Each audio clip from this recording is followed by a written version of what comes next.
Eu acho que eu não vou usar tudo, talvez, mas é bom. Na verdade é melhor, né, se apresentar e falar. Ah, sim.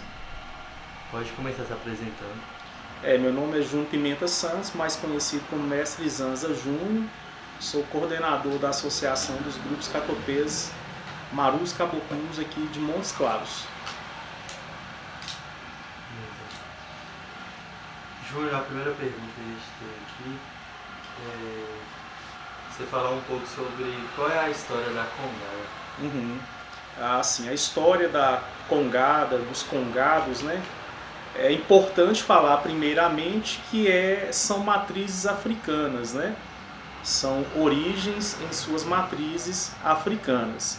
Em segundo lugar, a palavra Congo ou Congá está relacionada com a tradução que significa altar, né? Então é algo relacionado a altar, a partes espirituais, a crença e a cultura de um povo. O Congado em específico, ele vem da África, né? A sua matriz africana, e trouxe consigo, né, através da colonização, de trazer os escravos de outras nações para outras regiões e para o Brasil, veio com essa carga genética que é o Congado. Chegando ao Brasil, processo de colonização, a questão dos índios aqui na nação, essa mistura, essa diversidade cultural, trouxe consigo e popularizou como culturas populares. Trazendo aqui para o norte de Minas, né, nós temos o exemplo de congados, congada, congo, grupos ou ternos. Na região de Montes Claros, no norte de Minas, colocou o nome-se de catopê ou catopé, que simboliza zumbis ou dançantes, que é esse povo alegre que expressa as culturas populares de origens africanas, né? Matrizes africanas, que se tornou o catopê, as festas de agosto e o contexto cultural da nossa região aqui do norte de Minas. Puxando um pouco já essa pergunta, como foi que os catopês chegou aqui em Montes Claros? Isso, essa chegada dos catopês, né, ou Congo ou Congada aqui na região de Montes Claros, a mais antiga notícia que se tem é em meados de 1839, como um certo senhor, né, de nome Marcelino, ele pediu licença para coletar esmolas para fazer a festa do Rosário, de Nossa Senhora do Rosário. Então permeia aí entre 1839, seus 183 anos ou mais de 200 anos, né? Que a história não é precisa nessas datas. E essa tradição do catopê em si, ela está na família do meu pai, o saudoso mestre Zanza, né? O seu legado vem do meu avô, do meu bisavô, igual o papai dizia que não sabe nem direito quando surgiu, mas os dados, né, que a prefeitura de Montes Claros em seus registros é em meados de 1839. Papai também dizia que na nossa família, né, teve a descendência de escravos ainda, então é uma tradição ancestral que permeia aí por seus 200 anos e veio tomando corpo até chegar às festas de agosto, as tradicionais festas de agosto, que é uma grande relevância para o norte de Minas e há muito tempo ultrapassou os muros, né, as barreiras, as fronteiras do nosso Brasil e até por cidades no exterior, por aí afora. Beleza. Você sabe me dizer a diferença entre as congadas? As congadas e os grupos, né? Sim. De catopê, marujada e caboclo. Perfeito. Relacionada às congadas, aos congos, aos ritos da cultura popular, nós temos aqui no norte de Minas os catopês, marujos e caboclinhos. Os catopês são de origens, matrizes africanas, né?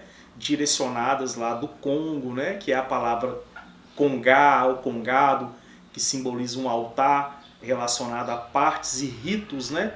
De uma cultura popular daquele povo ali da África, que trouxe para o nosso país, o nosso Brasil, formou essa essa diversidade cultural. E aqui na região temos o termo catopê ou zumbi, que significa dançantes ou participantes.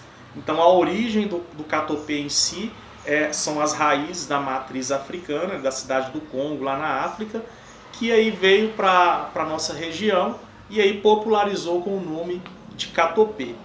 Então essa é a raiz principal.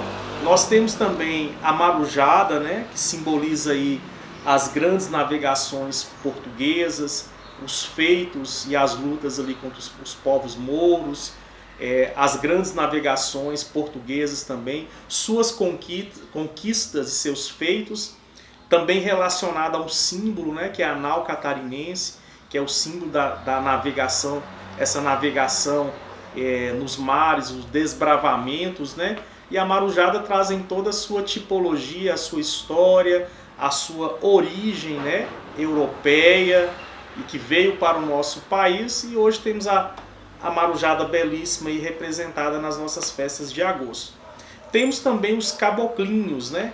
É interessante falar, quando se fala do caboclo em si, que remete uma conotação relacionada aos povos indígenas, mas também relacionada ao povo africano e ao povo europeu.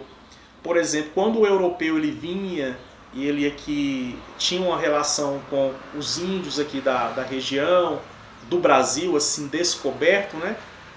Fala-se do caciquim, que era o filho do europeu com o indígena aqui da nossa nação, do Brasil, né? Antes colônia. Então nascia-se esse caciquinho, que simboliza essa mistura do europeu com o índio brasileiro, também com o escravo que vinha da África, né? E que era deixado aqui no Brasil, colônia, vamos dizer, e essa mistura, essa miscigenação trouxe essa descendência dos caboclinhos, que é representado na cidade de Montes Claros, nas festas de agosto, os caboclinhos de Montes Claros, sob a direção da Cacicona Socorro, que coordena esse grupo, que traz toda essa representação, essa ancestralidade, tanto indígena, africana, europeia, essa mistura entre as raças. Beleza, muito fácil.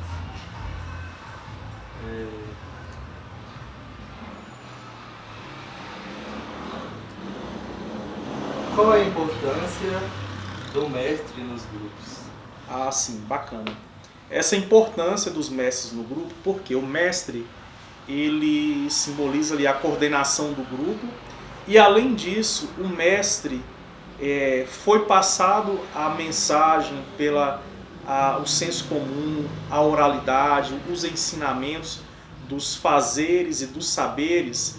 O saudoso mestre, por exemplo, no caso igual meu pai, o saudoso mestre Zanza, ele passou para mim esse legado, né? Hoje eu como mestre Zanza Júnior. E a importância do mestre é o quê? Ele é um salvaguarda, ele é um detentor da cultura popular regional, local e até nível de Brasil. A importância é o quê? O mestre, ele também não vai trabalhar sozinho, ele tem um grupo para coordenar, ele tem os seus dançantes para estar agregando a esse grupo, e ele é detentor deste saber que foi trazido e passado pelo seu pai, o seu avô, o seu bisavô. Então o mestre, a sua principal importância é o quê? Manter a tradição para presente e futura geração, preservar essa tradição, manter os bons costumes, a cultura, a tradição, a fé e a religiosidade. Então o mestre ele é um ponto de referência dessa cultura, destes grupos, e ele é um ponto também onde se mantém a ancestralidade através do passar dos saberes e fazeres, né? De família em família, de geração em geração. Então a simbologia do mestre ela é muito holística, muito dinâmica no campo de coordenação, de manter a tradição como ela é, de manter a cultura viva e pulsante através dos ritos dos seus antepassados e manter essa cultura viva para presente e futura geração. E o manejo todo dos cortejos, das festas, dos mastros, a unidade entre todos os mestres, essas são um dos atributos, das referências do mestre, né, em si, dentro das culturas populares. Você falou que o mestre carrega muito essa questão da ancestralidade, né? Sim. O que envolve a questão, tipo assim, porque eu tinha conversado com um carinha que é o novo mestre lá. Yuri, Hermínio. Deve ser Yuri, mas Yuri, mestre aí Yuri. ele falou que tudo é passado, né? Tipo assim, desde como pegar o couro. Isso. Então, tipo, fala um pouco sobre esses detalhes. O que é ensinado para vocês? É bacana falar sobre os mestres, né? O que é transmitido, esses saberes. Por exemplo, qual cantiga você vai entrar na igreja, se é um momento de entrada dos reis e das rainhas, nos mastros, como você vai entrar nas residências, com qual cantiga, se é uma marcha, se é uma dobra. Tem toda uma liturgia, um respeito e um simbolismo que os nossos pais nos ensinam como proceder, né? Durante os cortejos, durante os eventos, durante as atividades religiosas, e também um cuidado muito grande no fazer o instrumento, né? Rapar o couro, fazer o quadro, moldar, fazer os pandeiros, confeccionar as roupas, os penachos, as bandeiras. Então os nossos pais, que são saudosos, que eram os mestres, né? Os mais antigos, nos ensina esse rito tintim por tintim, para nós mantermos essa forma de fazer as coisas, essas formas de preservar o instrumento que é feito do couro do bode, que dá um som específico, que traz a sonoridade para as festas, o ritmo do tambor, do couro, né? Ele é diferente do instrumento de tarraxa, do couro sintético. O couro do animal traz a expressão viva das festas, né? Ensina, né? Antes da partida, eles já vêm nos ensinando todo esse ritual que é preciso que seja utilizado para a presente e futura geração. Massa demais.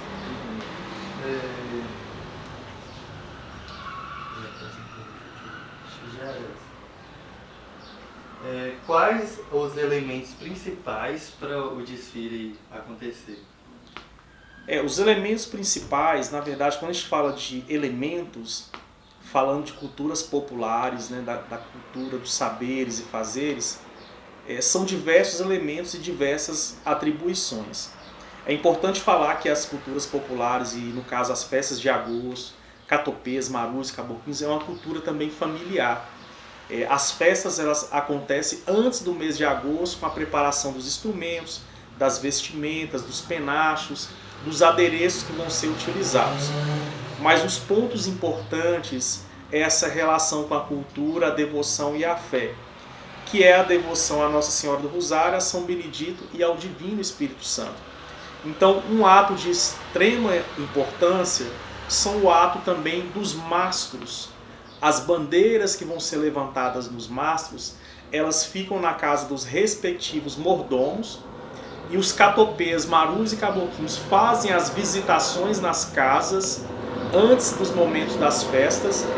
Tem toda uma simbologia familiar, cultural, ancestral, toda uma simbologia que envolve o contexto que vai culminar no ápice das festas.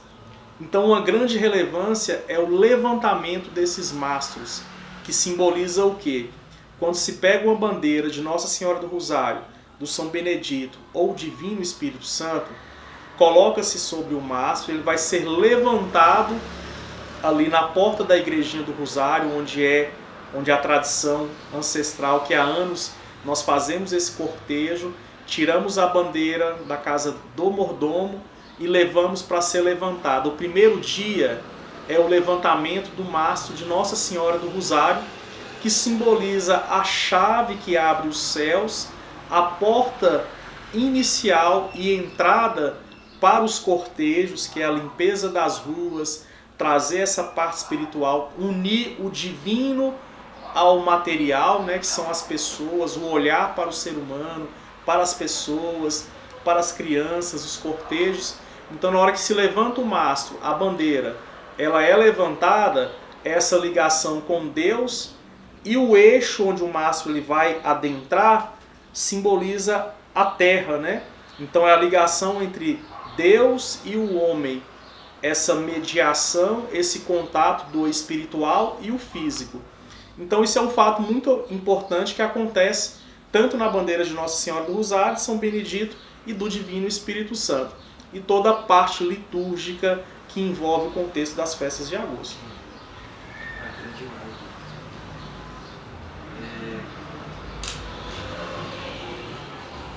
Agora mais em questão dos preparativos. Não sei se essa pergunta aqui é abrangente, mas está falando aqui como são os preparativos. Sim, os preparativos para as festas, né? Isso. Ó, os preparativos para os nossos festejos, ele acontece na verdade o ano todo. Quando a gente fala festas de agosto, agosto vai ser a coroação das festas, vai ser o ápice das festas, como o levantamento dos mastros, né? Mas essa organização, a logística, quando acaba aqui, dia 21 de agosto, dia 21 de agosto, um exemplo, terminou-se a festa desse ano de 2022. Já no dia 22, na segunda-feira, nós já começamos a programar a festa do ano que vem. Então os preparativos envolvem o quê? Coordenação dos grupos, preparação das indumentárias, vestimentas, adereços, penachos, instrumentos, manter as fardas, né, organizadas e preparadas para os eventos que possa acontecer também pós-festas de agosto. A organização acontece, cada grupo, a sua família ajuda, procuramos auxílio da população. Então, Catopê, Maruja e Cavoquinho torna-se o ano inteiro.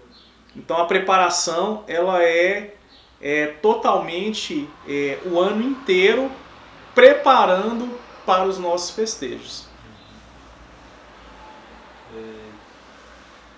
Isso porque envolve muito detalhe, né, velho? Sim, bastante. Muita coisa. Muito detalhe mesmo, muita devoção, muita dedicação, né? Muito amor, né? Muito apreço pelo que fazemos. Eu acho bonito muito essa questão da fé. Sim. Porque... A fé em si é ela que mantém viva, né? Quando a gente fala da fé, de legado, de tradição, de manter, essa fé junto com um amor muito grande que preserva e preservou até os dias de hoje essas tradições. Que é algo que é maior do que simplesmente Sim. fazer algo assim, Isso. só participar. É bem maior. É algo assim que ultrapassa todas as dificuldades, né? Quando a gente fala das festas, a gente pensa que é tudo muito fácil, tranquilo, não. As dificuldades às vezes são maiores do que as facilidades, mas porém através da fé elas sobrepõem tudo isso. Isso que dá força para a gente manter. Agora é uma pergunta mais sobre os detalhes, né? Continuando. Quanto tempo vocês ficam produzindo e ensaiando? Isso é o ano inteiro? Isso. Nós temos, às vezes, somos convidados para fazer alguma apresentação em algumas outras cidades, alguns eventos e tudo mais. Mas assim, é o tempo todo ensaiando e preparando. Mas os ensaios mesmo começa em torno de junho. Tem vezes que até maio a gente começa os ensaios antes, né? Ensaio presencial. Mas fora isso temos reuniões, temos algumas atividades. E aí a gente fica meses mesmo ensaiando as músicas, os ritos, as danças, né? Tudo que a gente vai praticar durante as festas a gente faz com muita devoção, amor e com muito ensaio. E a participação de todo o grupo, né? Porque é um coletivo, então a gente tem que estar alinhado com o grupo, com as pessoas, nós temos que estar em sintonia.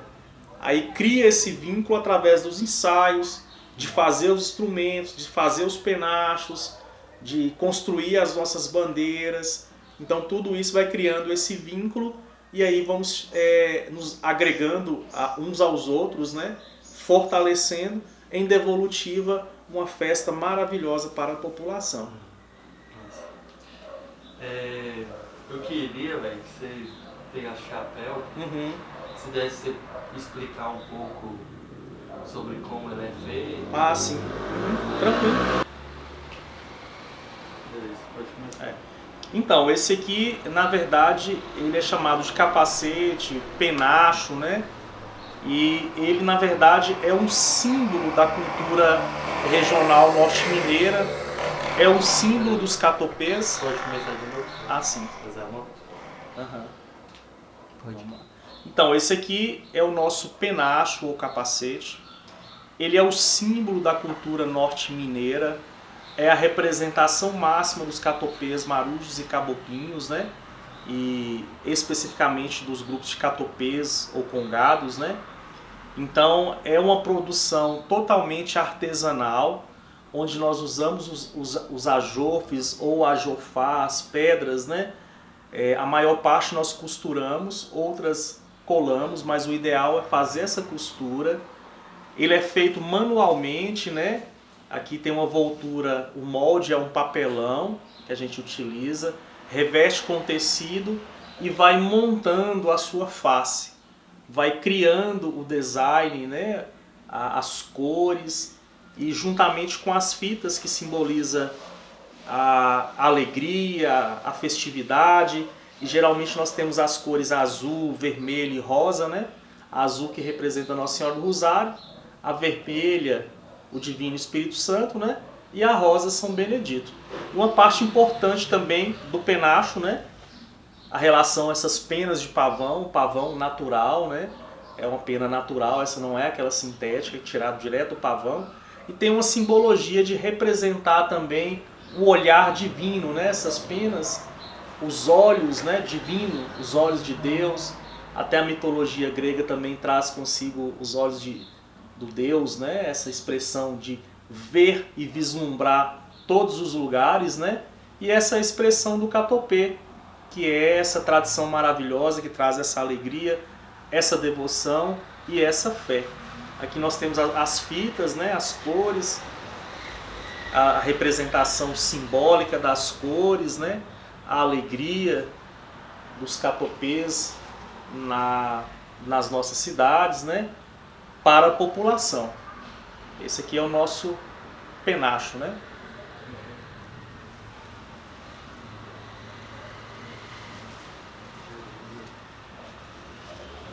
Em relação a vocês falaram que tudo é ensinado, né? Essa questão de como se faz tudo, né? Isso. Essa questão mesmo, falando dos ensinamentos, né? O mestre, o meu pai também nos ensina como faz o penacho, artesanalmente, manualmente, né? Como é feita a confecção, a colagem das penas, costurar dos ajofes, dos adereços, das fitas. Então tudo tem um manuseio prático, um manuseio bem artesanal, é colocar as mãos mesmo para fazer. Então cada adereço ele tem uma marca, uma impressão, né, do dançante, daquele que está fazendo o seu penacho, o seu capacete, né, a sua vestimenta. Uhum. E desde quando você aprendeu já a fazer isso aí? Na verdade a gente já é criado no contexto das festas, né? Já desde a barriga da minha mãe que a gente já participa. E quando criança a gente já começa a ter essa curiosidade, como é que faz, quantas penas colocar no capacete, como é que faz, como é que monta. Uhum. Isso eu cresci vendo minha mãe fazer, minha família, né? Eu desde menininho. Então a gente vai despertando esse gosto, né? Por fazer. Uhum. E em relação a essa questão, tipo assim, tem quantidade certa para cada coisa? Geralmente o mestre, ele tem um penacho maior, com as penas maiores, né? Antigamente era só o mestre que usava o penacho com as penas. Tinha o capacete sem as penas.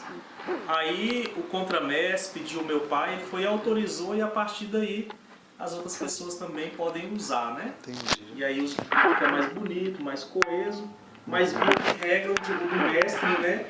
Ele tem que trazer uma visibilidade maior, até pela expressão do mestre. Uhum. E essa simbologia dos catopês nas ruas, né, é algo muito bacana e muito importante, que a gente não está ali em vão, né? Na verdade, os catopês passando nas ruas da cidade, os tambores, as fitas, as cores, os penachos, indumentárias, e as pessoas simboliza uma limpeza espiritual, né? Nessas ruas, nessas vielas, nos lugares onde passamos. E tem todo um rito, né? Quando a gente vai mediante um cortejo, por exemplo, de levar uma bandeira, por exemplo, a bandeira de Nossa Senhora do Rosário, fazer o cortejo. Nós fazemos a meia-lua, né? Ela simboliza também esse respeito de voltar até a bandeira, de fazer a sua referência, fazer a meia-lua novamente e voltar e seguir o cortejo. Então tem toda essa parte simbólica, né? De retornar, de estar dependente ali do santo, né? Estar dependente ali da parte espiritual. Isso é mostrado a todo tempo, né? Através das meia-lua, das voltas, da limpeza no contexto das ruas da cidade. Tem mais algum movimento? O movimento, a própria dança, né? É importante falar que o nosso congado aqui, especificamente o catopê, se você for reparar em outras regiões, Belo Horizonte, Cerro, outras cidades, no norte de Minas é a expressão mais alegre e mais extrovertida do congado do Brasil inteiro. Por quê? Em outras cidades, o catopê ele dança e o congado com a expressão mais curvada, né? Trazendo a visão, né? Remotamente mostrando o tempo de escravidão. A batida do tambor também ela é mais sarcástica, ela é mais lenta, ela é mais chorosa, porque ela traz esse símbolo da escravidão. Já que no norte de Minas, os catopês de Montes Claros, festas de agosto, já é uma simbologia mais livre, né? Na verdade já é a liberdade, né? Já é ser livre da escravidão. Os catopês aqui é uma postura mais ereta, a sua dança ela é mais vibrante, o seu ritmo é mais pulsante, mais alegre, simbolizando essa alegria, essa diversidade cultural e essa liberdade de expressão cultural. Elas têm essas caixas maiores, tum, tum, tum, tum, e ele fica mais curvado. É a referência ao tempo de escravidão. Já o catopê daqui não, é mais ereta a postura, você pode ver em todos, você não vê ninguém curvado, você vê mais extrovertido, né? Outras regiões mais introvertidos. Os dançantes, né? Isso, dançantes, alegres. Enquanto assim a gente vai passando pelas ruas, teve uma hora que me lembrou um pouco o barulho de corrente, sabe? Fica parecendo uma coisa meio... Uhum. Que lembra meio, sabe, essa questão da escravidão. Sim, sim, mas tem essa relação mesmo. Os insights, né, que a gente tem, esse ouvir, na verdade faz parte do contexto espiritual, isso é verdade, existe mesmo. Também quero aproveitar o momento, né, você que está assistindo esse vídeo, convidar você a participar, ter essa experiência de participar de uma cultura popular tão viva, tão presente, né, tão ancestral, aqui do norte de Minas, que são os catopês, marus e caboquinhos. Venha conhecer a associação dos grupos de catopês, marus e caboquinhos e os nossos festejos, né, em celebração a Nossa Senhora do Rosário, São Benedito e ao Divino Espírito Santo. Então está feito o convite, esperamos você com todo carinho, com todo amor, né, para presenciar juntamente conosco os nossos festejos. Beleza.